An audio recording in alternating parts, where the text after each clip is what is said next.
بسم الله الرحمن الرحيم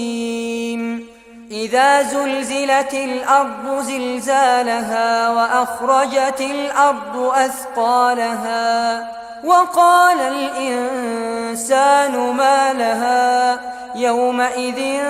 تحدث أخبارها بأن ربك أوحى لها يومئذ يصدر الناس أشتاتا ليروا أعمالهم فمن يعمل مثقال ذرة خيرا يره ومن يعمل مثقال ذرة شرا يره.